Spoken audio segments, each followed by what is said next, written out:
ఆంధ్రప్రదేశ్లో ఉన్నటువంటి గౌరవ మంత్రివర్యులు, పోలిట్ బ్యూరో సభ్యులు, ఎంపీలు, ఎమ్మెల్యేలు, 3 రాష్ట్రాల ప్రతినిధులు అందరికీ తెలంగాణ ముఖ్య నాయకులు, కార్యకర్తలందరి తరపున మీకు ధన్యవాదాలు. ఎన్టీ రామారావు గారి సలవ మేరకు చదువుకున్న నేను కూడా ఒక ఎమ్మెల్యేగా కాగలిగే అవకాశం వచ్చింది. ముఖ్యంగా పోరాటాల గడ్డ నల్గొండలో ఎమ్మెల్యేగా గెలుపొందినటువంటి మహానాయకుడు ఎన్టీఆర్. 3 ప్రాంతాలలో కూడా గెలిచినటువంటి ఎమ్మెల్యే మరొకరు లేరు. అదేవిధంగా కులానికి, మతానికి, ప్రాంతానికి అతీతంగా సకల జనుల సముద్ధరణ కొరకు పనిచేసినటువంటి భాగ్యవంతుడు.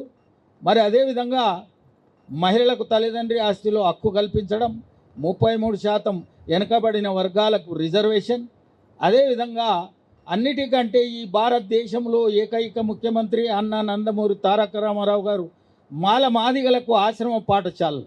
ఇది అద్భుతమైనటువంటి విషయం.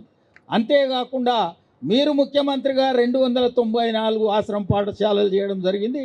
అంతేకాకుండా పెద్ద ఆయన మరి మండల వ్యవస్థ తెలంగాణలో వెట్టి చాకిరీ విశృంఖలంగా ఉన్న సందర్భంలో మరి పటేల్ పట్వారీ వ్యవస్థ రద్దు చేసి నిజమైన ప్రజాస్వామ్యము భారతదేశానికి మరి ఆగస్టు 15 రావచ్చు, కానీ తెలంగాణకు పెద్ద ఆయన వచ్చిన తర్వాత నిజమైన స్వాతంత్రం లభించింది. మరి అక్కడి నుంచి అనేక అభివృద్ధి, మైనారిటీలు హైదరాబాదులో అయితే మరి హిందూ ముస్లిం గొడవలు వచ్చేది, అనేక సార్లు మరి కర్ఫ్యూ ఉండేది. అవన్నీ కూడా నివారించిన మహనీయుడు నందమూరి తారక రామారావు గారు. నాయకునిగా ఏ రోజు కూడా ఫీల్ కానటువంటి కార్యకర్తలు మాత్రమే ఈ పార్టీలో ఉండరు. ప్రతి తగ్గిన పార్టీ స్పీడ్ తగ్గించిన, కార్యక్రమాలు తగ్గించిన, కార్యక్రమాలు జరిగినా జరగకున్నా ప్రతిదీ కూడా అధ్యక్షుల వారి ఆలోచన, అధ్యక్షుల వారి మంచి చెడు విచక్షణతోటే కార్యక్రమాలు ముందుకు పోతాయి తప్ప నేను అనేటువంటి వ్యక్తిగతమైనటువంటి దాంతో ఈ పార్టీలో మొదటి నుంచి కూడా లేదు, ఉండదు. అందుకనే చాలామంది కార్యకర్తలు, నాయకులు కూడా ఎవరు గారు వీళ్ళు ఏది కాదన్నా దాదాపు అపారమైనటువంటి అనుభవం ఉన్నటువంటి ప్రతి నాయకులు కూడా కొన్నిసార్లు పార్టీ ఇచ్చేటటువంటి ఆదేశం, సిగ్నల్స్ ప్రకారం మనం కొంత తగ్గి పెరగవలసినటువంటి అవకాశం కోసం వేచి చూస్తున్నాము తప్ప ఎవరు కూడా ఇక్కడ అసమర్థులు లేరు. ప్రతి కార్యకర్త ఈ పార్టీలో నాయకులైనరు. భూస్వాములో, ఆసాంలో, జమీందారులో, జాగీర్దారులో, దేశ్ముఖులో, దేశపాండేలో, పటేల్లో, పట్వారీలో రాజకీయాల జీవితాలు ఇయ్యాలే ఈ పార్టీ నమ్ముకున్న కార్యకర్తల్ని నాయకులు తయారు చేసింది. ఆ నాయకుల భుజాల మీదనే రాష్ట్ర రాజకీయాలని, దేశ రాజకీయాలని చరిత్ర మార్చినటువంటి ఈ పార్టీ ఈ తెలుగుదేశం పార్టీ. అందుకనే చంద్రబాబు నాయుడు గారు సమయం కోసం వేచి చూస్తున్నాడు. ప్రతి కార్యకర్త కూడా అనుక్షణం అప్రమత్తంగా ఉండి సారిచ్చే ఆదేశాలను పాటిస్తూ భవిష్యత్తు మీద నమ్మకంతో రామన్న రూపుదిద్దిన ఈ పార్టీ చంద్రన్న తీర్చిదిద్దితే భవిష్యత్తు నాయకత్వానికి లోకేష్ గారు భరోసానిస్తున్నటువంటి ఈ పార్టీలో ఖచ్చితంగా భవిష్యత్తు ఉంటుంది. అది పార్టీ ఆదేశాల మేరకు, పార్టీ మీద నమ్మకంతో, పార్టీ మీద గౌరవంతో, పార్టీ కోసమే సదా సిద్ధమై మనం ఉండాలి అని ఈ సందర్భంగా గుర్తు చేస్తూ ప్రతి క్షణం కూడా తెలంగాణలో ఉన్న, ఆంధ్రాలో ఉన్న, రాయలసీమలో ఉన్న, ఉత్తరాంధ్రలో ఉన్న, అటు శ్రీకాకుళంలో ఉన్న మన కోసం పార్టీ అధ్యక్షులు ఆలోచిస్తున్నారు. సరి అయిన సమయంలో, సరి అయిన రీతిలో ఇక్కడ ఎంటర్ కావాలనేటువంటి ఉద్దేశమే తప్ప ఈ కార్యక్రమం మరోటి కాదని మీరందరూ కూడా మీకు రుణపడి ఉన్నాం. మీకు పాదాభివందనం. ప్రతి వ్యక్తి కూడా 2 ఏళ్ళు, 3 ఏళ్ళు, 5 ఏళ్ళు ఆశతోటి ఉంటారు.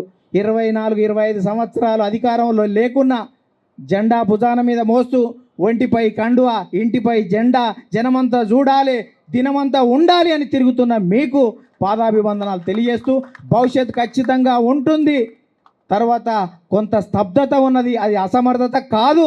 ప్రతి ఒక్కరు కూడా ఇవాళ రాష్ట్ర ఎవరో వస్తారు, ఏదో చేస్తారని కాదు, నాయకత్వాన్ని వహించింది, నాయకత్వాన్ని ఇచ్చే దమ్ము, ధైర్యం, చేవ, సత్వ మీ అందరిలో ఉంది. అది ఖచ్చితంగా భవిష్యత్తులో జరుగుతుంది అని మీ అందరికీ కూడా విజ్ఞప్తి చేస్తూ ముగిస్తున్నాను. ధన్యవాదాలు. ఈ కార్యక్రమానికి వచ్చిన తెలుగుదేశం పార్టీ సైనికులు, మన ఆడపడుచులు అందరికీ ఈ 44వ ఆవిర్భావ దినోత్సవం సందర్భంగా అందరికీ శుభాకాంక్షలు అనేది తెలియజేస్తూ ఉన్నాను.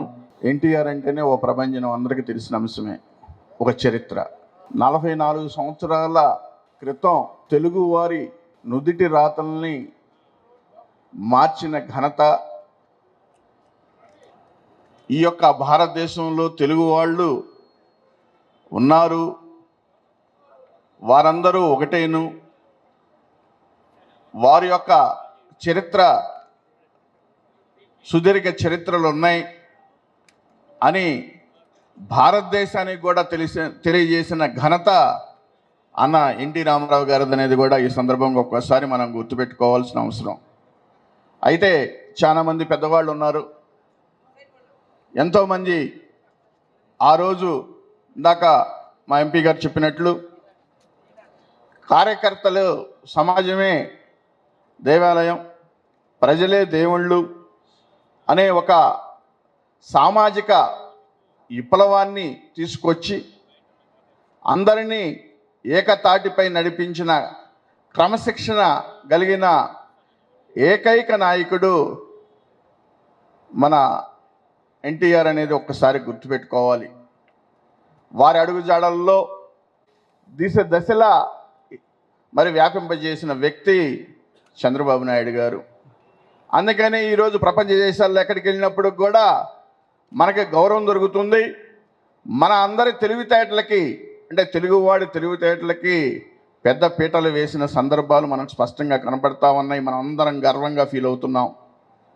అదేవిధంగా ఇక్కడ ఎన్ని రాజకీయ కుట్రలు జరిగినా, రాజకీయ విభేదాలు జరిగినా మరి తెలుగువారందరూ ఒకటే అనే ఒక నినాదంతో ముందుకెళ్తున్న పార్టీ, ఒకే ఒక పార్టీ తెలుగుదేశం అనేది కూడా ఒక్కసారి మనం గమనించుకోవాల్సిన పరిస్థితి ఉంటుంది. అవకాశాలు ఎన్నో ఉంటాయి. రాజకీయ పరిస్థితులను దృష్టిలో పెట్టుకొని మరి ఆ రోజు ఉమ్మడి ఆంధ్రప్రదేశ్లో హైదరాబాదుని మరి ప్రపంచవ్యాప్తంగా హైదరాబాద్ అంటే ఇది అని ఒక విజన్ ఇచ్చి ముందుకు నడిపించిన ఒకేక నాయకుడు మరి నారా చంద్రబాబు నాయుడు గారు.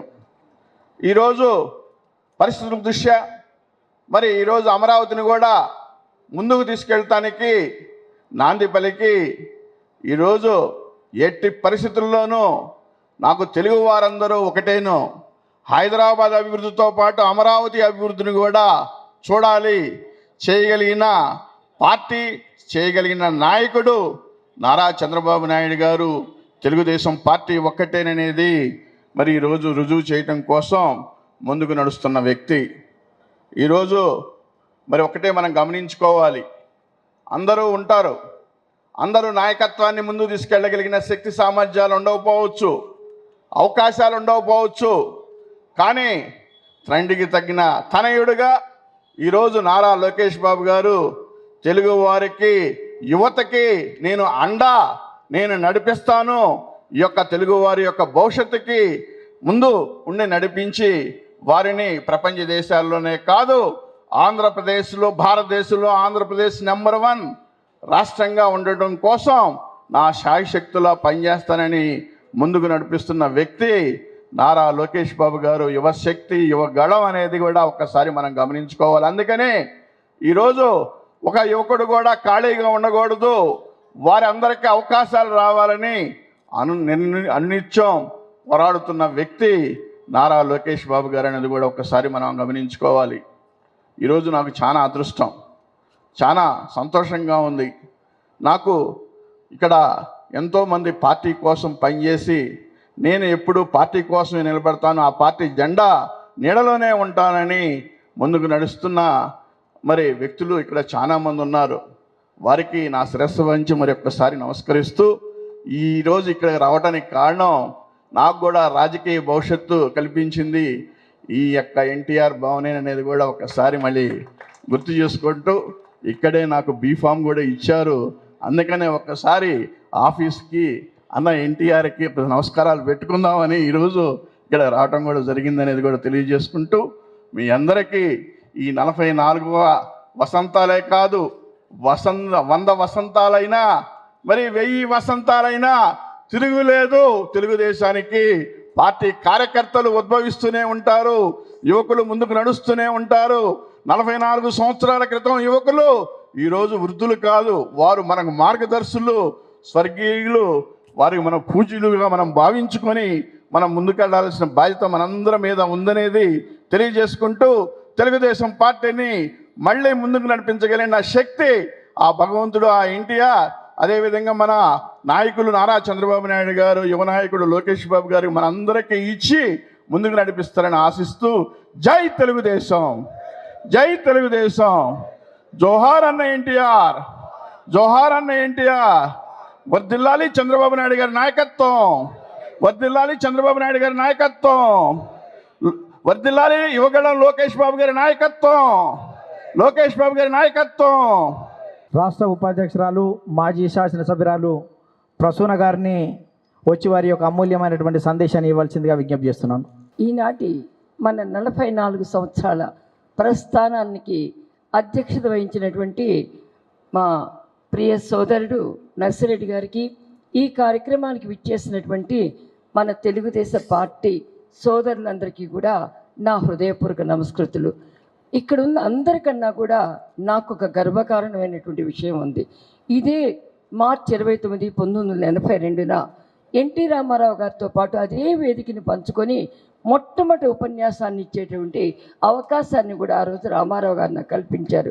అది కేవలం ఒక స్త్రీని గౌరవించాలని, ఎత్ర నార్యస్తు పూజతే తత్ర రమంతే దేవత అంటూ ఆయన ప్రారంభించి, కలకంట కన్నీరుండిన సిరి ఇంట ఉండదు అంటూ, నేను రమిజాబీ సంఘటనలో ఇక్కడ హైదరాబాద్ నగరాన్ని ఆకర్షించినటువంటి ప్రసూన గారితో ప్రారంభం చేస్తున్నానని చెప్తే, ఆయన నన్ను పిలిచిన తీరుకి నాకు ఇండియన్ ఫారిన్ సర్వీస్ టాపర్గా వచ్చి, ఇదంతా ఎందుకు, కొత్త మార్పు తెస్తామంటున్నారు, కొత్త శకాన్ని ఇస్తామంటున్నారు, నాలాంటి యువతులందరినీ కూడా రాజకీయ రంగానికి పరిచయం చేస్తూ ఎన్నో రోజుల నుంచి ఉన్న నిరంకుశ నియంతృత్వ పెట్టుబడిదారీ వ్యవస్థలకి, రాజకీయంగా పాతుకుపోయినటువంటి సిద్ధాంతాలకి తిలోదికాలిస్తూ నూతన యుగాన్ని, నూతన శకాన్ని, ప్రాంతీయ అభివృద్ధిని, దేశ సుస్థితిని అన్నిటికన్నా ముందుగా మేము స్వాభిమానం మాకు ముఖ్యం, తెలుగువారి ఆత్మగౌరవానికి దెబ్బ తగిలితే ఊరుకుంటానికి సాధ్యం కాదు.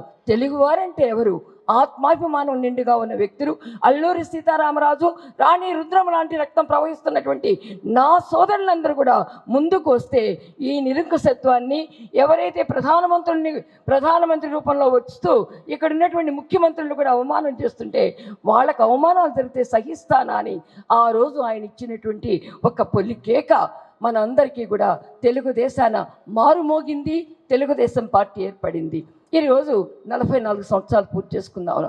అనేక రకమైనటువంటి విజయాలని సాధించాం, అవాంతరాలను ఎదుర్కొన్నాం, కాలంతో పాటు మారాం, వ్యవస్థతో పాటు మారాం, అభిప్రాయాలతో పాటు మారాం, విలువలతో పాటు మారాం, కొత్తదనాన్ని సంతరించుకున్నాం, నూతనత్వాన్ని ముందుకు తీసుకెళ్ళాం. దానితో కొత్త వ్యవస్థకి శ్రీకారం చుట్టూ ఏదైతే వ్యవస్థని ఆ రోజు రామారావు గారు ఇచ్చారో, నిజంగా ఇంకొక గర్వకారణం కూడా చెప్పాలి. ఈరోజు ప్రైమ్ మినిస్టర్ నరేంద్ర మోడీ గారు మనకు అత్యంత ఆత్మీయులే. ఆయన ఏదైతే మహిళా రిజర్వేషన్ అంటూ ఉన్నారో ఆ 33% రిజర్వేషన్ని మేము ఎమ్మెల్యేలుగా ఉన్నప్పుడు రామారావు గారు మొట్టమొదటిసారిగా అసెంబ్లీలో ఒక తీర్మానాన్ని ప్రవేశపెట్టి, దాంతోపాటు కూడా స్త్రీలకి ఆస్తిలో సమాన వాటా అంటూ ఇచ్చి ఒక మొట్టమొదటి మహిళా విశ్వవిద్యాలయాన్ని దేశంలో ఏర్పాటు చేసి, ఈ దేశంలో మగవారే కాదు, అన్ని వెనుకబడ్డ వర్గాలు కావచ్చు, షెడ్యూల్ కాస్ట్ కావచ్చు, షెడ్యూల్ ట్రైబ్ కావచ్చు, స్త్రీలు కూడా ఇంకా వెనకబడే ఉన్నారు. ఆదేశక సూత్రాల ప్రకారం వాళ్ళకి ముందుకు తీసుకువెళ్లాల్సిన అవసరం ఉందని మహిళని మహిళగా గౌరవిస్తూ ఆమెకు కావాల్సినటువంటి అన్ని అవకాశాలను ఇచ్చి ఈ రోజున అనేక మంది మహిళా రాజకీయ నాయకుల్ని తయారు చేసి వ్యవస్థకు శ్రీకారం చుట్టినటువంటి మహోన్నతమైనటువంటి వ్యక్తి మన నందమూరి తారక రామారావు గారు.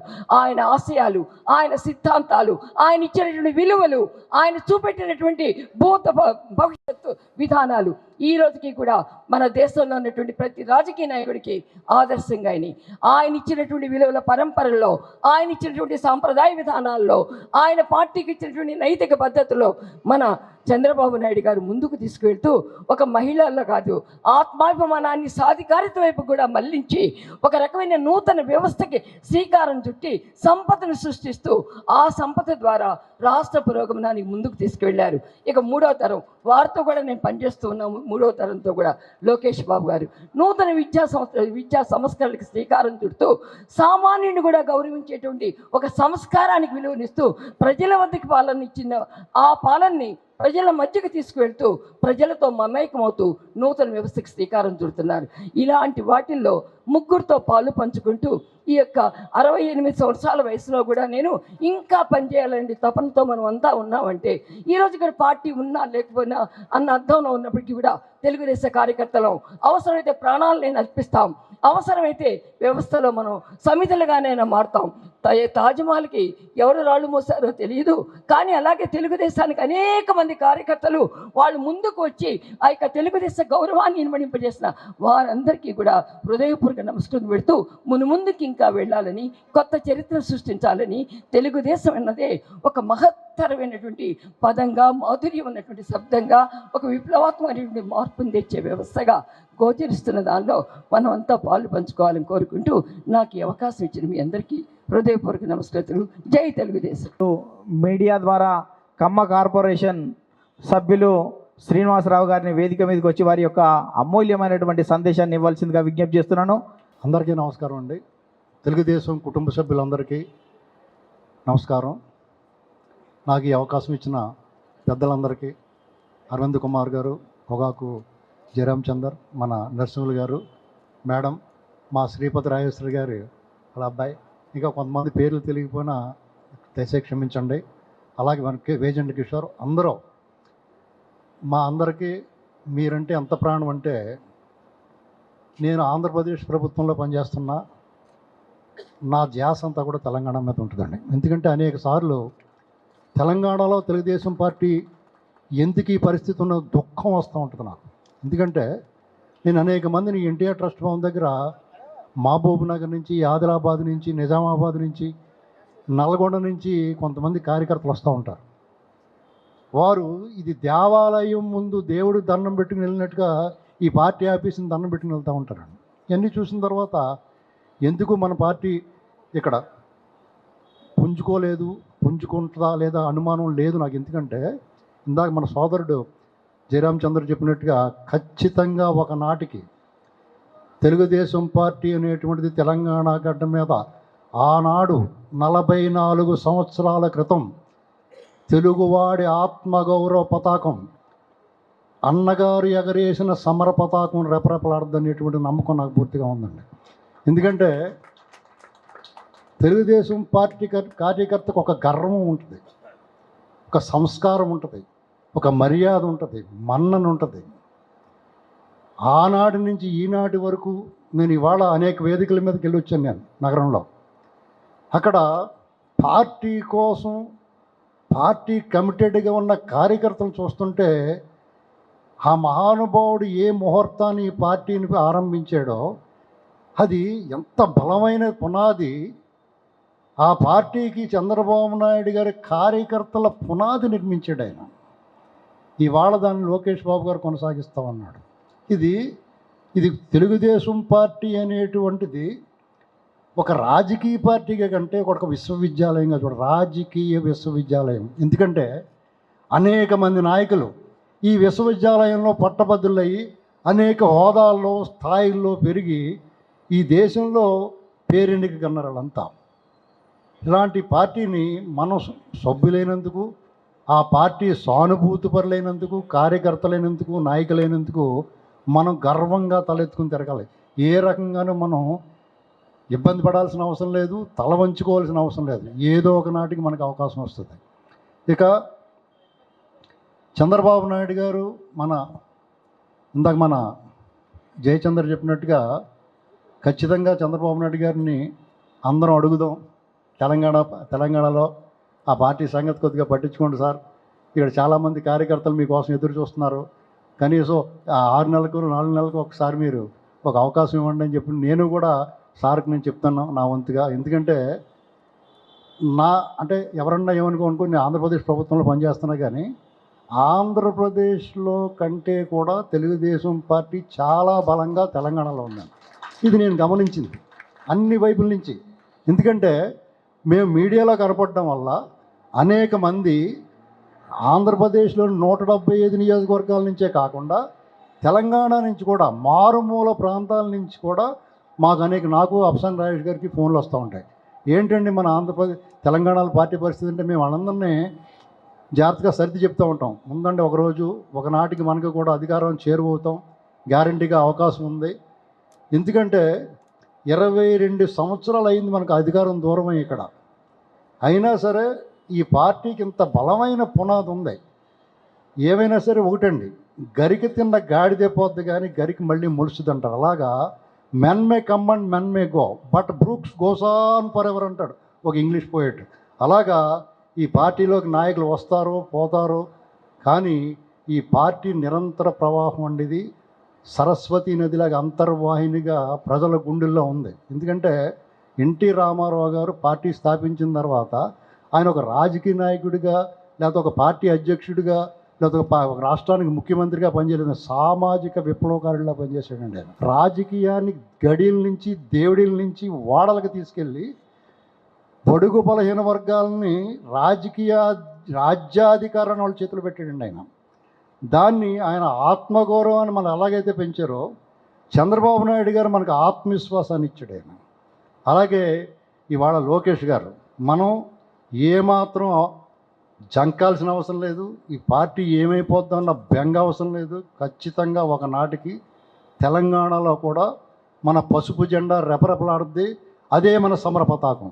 జై తెలుగుదేశం, జోహార్ అన్న ఎన్టీఆర్, జై చంద్రబాబు గారు, లోకేష్ గారి నాయకత్వం వర్ధిల్లాలి. Please subscribe to Leo News for more videos.